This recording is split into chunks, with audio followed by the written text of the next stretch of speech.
कह रहे हैं राहुल गांधी की वोट चोरी अब हो रही है, तो सीधी सी बात है कि पहले जो वो कर रहे थे अब वो नहीं हो पा रहा है। पीछे के जितने भी इलेक्शन जीते हैं या जो भी इलेक्शन हुए हैं 2014 के पहले, उसमें भी क्या वोट चोरी हुई है, इसका जवाब वो देते नहीं हैं। राहुल गांधी को अपने गिरेबान में झांक कर देखना चाहिए, तब जाके पता लगेगा कि हमारे डेमोक्रेसी को उन्होंने कितना कमज़ोर करने की कोशिश की है। और राहुल गांधी को फिर जाकर माफ़ी मांगनी पड़ेगी। कहीं ना कहीं ये बहाने ढूंढेंगे कि हमसे ये गलती हो गई, हमें ये नहीं बताया गया, वो नहीं बताया गया।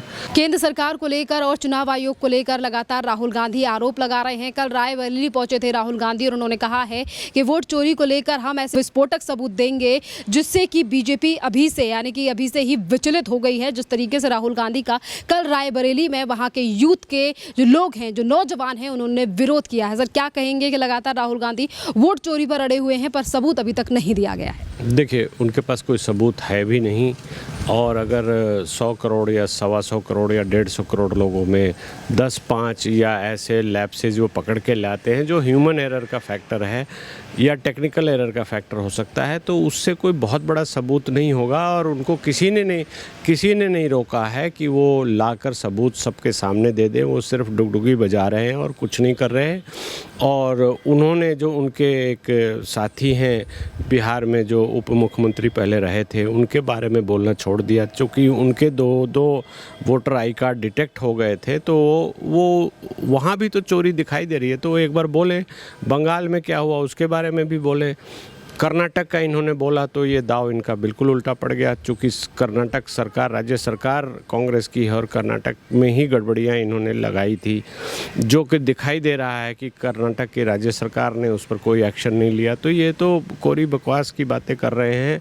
और अगर इनको लगता है कि वोट चोरी हमारे देश में इस तरह से इलेक्शन कमीशन करता रहा है, तो पीछे के जितने भी इलेक्शन जीते हैं या जो भी इलेक्शन हुए हैं 2014 के पहले, उसमें भी क्या वोट चोरी हुई है, इसका जवाब वो देते नहीं हैं, दाएं बाएं की बातें करते हैं। तो ऐसी चीज़ें मुझे नहीं लगता कि आज के युग में ये संभव है।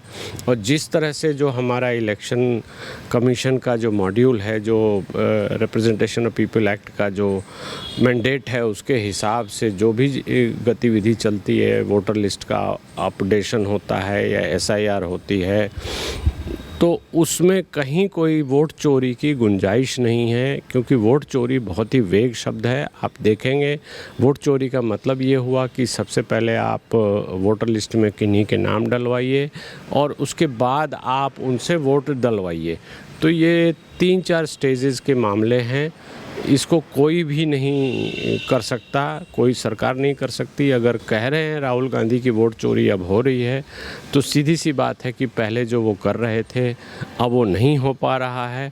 तो इस सरकार ने इन चीज़ों पर रोक लगा दी है, तो उनका जो वोट चोरी की थ्योरी थी वो धरी की धरी रह गई है। और हर इलेक्शन के पहले ऐसी बातें ये करते हैं, और इलेक्शन जब हो जाता है और अगर जहाँ भी इनकी पार्टी जीत जाती है वहाँ के बारे में भूल जाते हैं, या इनके सहयोगी दल जहाँ जीत जाते हैं उसके बारे में भूल जाते हैं और ये कहानियाँ बनाते हैं। तो इस तरह की बातें अनर्गल बातें हैं और कहीं ना कहीं हमारे डेमोक्रेटिक इंस्टीट्यूशंस को कमज़ोर करती हैं। तो इनको बचना चाहिए कि ऐसी बातें ना बोलें। राहुल गांधी कह रहे हैं हाइड्रोजन बम आएगा तो सब साफ हो जाएगा।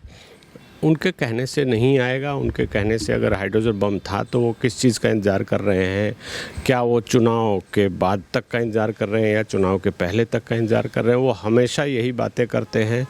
तो मुझे नहीं लगता कि उनकी बातों में इस तरह का कोई दम है। वो जो एंटी इंडिया फोर्सेस का जो नैरेटिव होता है, जो गढ़ के इनको दिया जाता है, रटाया जाता है कि आप ये मंच से बोलते रहिए, आप विपक्ष के नेता हैं तो आपके बोलने से जनता पे असर पड़ेगा, ऐसा कुछ हो नहीं पा रहा है। और राहुल गांधी को अपने गिरेबान में झांक कर देखना चाहिए, तब जाके पता लगेगा कि हमारे डेमोक्रेसी को उन्होंने कितना कमज़ोर करने की कोशिश की है। सर, इसी के साथ साथ राहुल गांधी आज भी अपना एक ही नारा कंटिन्यू कर रहे हैं कि देश में एक नारा चल रहा है, वोट चोर गद्दी छोड़। उनके कहने से नहीं हो जाएगा वोट चोर गद्दी छोड़। जनता के पास ताकत है। जनता जिसको वोट देकर चुनेगी वो गद्दी पर आएगा। अभी तो ये हम कह सकते हैं कि आप गद्दी से बाहर हैं और बाहर ही बने रहेंगे। इस तरह की हरकतें अगर आप करते हैं तो जनता आपको इन विषयों पर कहीं आपके साथ नहीं खड़ी होगी। टोटल जो ड्रामा है आपका वो पकड़ा जाएगा और कहीं कोई असर दिखता नहीं है, कुछ भी होता नहीं है। तो ये बेकार की बातें हैं, ये करते रहें और इससे कहीं कोई फ़र्क मुझे नहीं दिखाई देता। इसी के साथ साथ कर्नाटका से अब राहुल गांधी के खिलाफ एक और जो याचिका है वो लगाई गई है, जिसमें बीजेपी के ही एक नेता हैं और कर्नाटका के रहने वाले हैं। उन्होंने राहुल गांधी के ऊपर ये आरोप लगाया है और याचिका लगाई है कि राहुल गांधी भारत नहीं बल्कि ब्रिटिश के नागरिक हैं। हाँ, बिल्कुल सही बात है। राहुल गांधी ने कभी पब्लिक स्टेटमेंट देकर ये डिनाई किया है क्या? आप देख लें, इस चीज़ को डिनाई नहीं कर सकते वो, और अगर है तो वो अपने प्रूफ दिखाएं और ये कहें कि मैं ये नागरिकता बहुत पहले छोड़ चुका हूँ या मैंने नागरिकता ली नहीं, या जो भी कांग्रेस के लोग हैं कम से कम वो बातें तो बताएं। ये जो कर्नाटक के जो कंप्लेंट की गई है उस कंप्लेंट में दम है और राहुल गांधी को फिर जाकर माफ़ी मांगनी पड़ेगी। कहीं ना कहीं ये बहाने ढूंढेंगे कि हमसे ये गलती हो गई, हमें ये नहीं बताया गया, वो नहीं बताया गया। तो उस तरह से ये चीज़ें होने वाली हैं, इसके लिए सबको तैयार रहना होगा। इसी के साथ साथ मांग की जा रही है कि चुनाव आयोग को राहुल गांधी के खिलाफ सख्त एक्शन लेना चाहिए कि उन्होंने इस बात को छुपाया है। हाँ, बिल्कुल सख्त एक्शन लेना चाहिए और हमारे देश में कानून के हिसाब से चीज़ें चलती हैं। तो रिप्रेजेंटेशन ऑफ पीपल एक्ट में ऐसा कोई प्रावधान डायरेक्टली नहीं है, इसलिए चुनाव आयोग भी कोई एक्शन नहीं ले पा रहा है।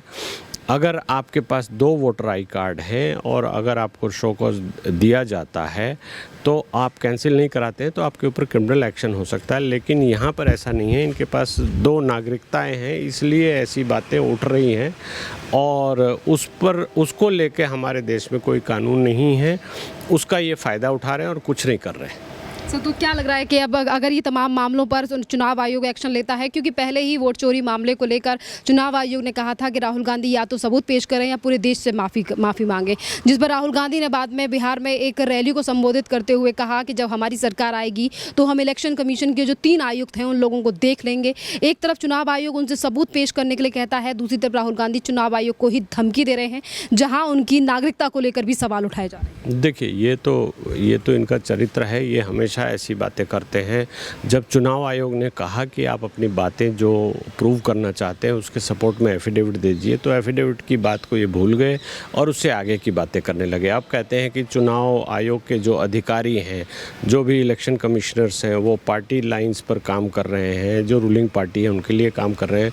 शायद वो भूल गए कि पहले जो MS गिल साहब थे या उससे पहले 2 चुनाव आयुक्तों को इन्होंने, मुख्य चुनाव आयुक्त जो TN शशांक थे, उनको भी कांग्रेस ज्वाइन कराया, उनको कांग्रेस का टिकट दिया। हालांकि वो जीत नहीं पाए, पर MS गिल तो जीते, उसके बाद उनको मंत्री भी बनाया गया। तो ये जो बातें करते हैं, जो इनके जो पहले के कारनामे हैं, जो इनके दिमाग में पहले जो चीज़ें दिखाई दे रही है उसको ही बेस बना के ये बातें करते हैं। लेकिन अब कांग्रेस का चाल चरित्र सबके सामने दिखाई दे रहा है, तो ऐसी बातों से कहीं कोई असर मुझे नहीं लगता कि दिखाई देगा या पड़ेगा भी। सर, ऐसे इसी के साथ साथ लगातार जो सवाल उठाए जाते हैं वोट चोरी को लेकर, पिछले दिनों उपराष्ट्रपति के चुनाव हुए जो कि बैलेट पेपर से हुए थे, वहाँ पर भी NDA की जीत हुई। तो क्या लग रहा है कि बैलेट पेपर को लेकर सवाल नहीं खड़ा किया गया? देखिए, ट्रेंड हमारी डेमोक्रेसी में ट्रेंड एकदम दिखाई देता है। चूँकि ये चुनाव बहुत छोटा था और बैलेट पेपर से किया गया, अब इसके बारे में ये क्या कहेंगे।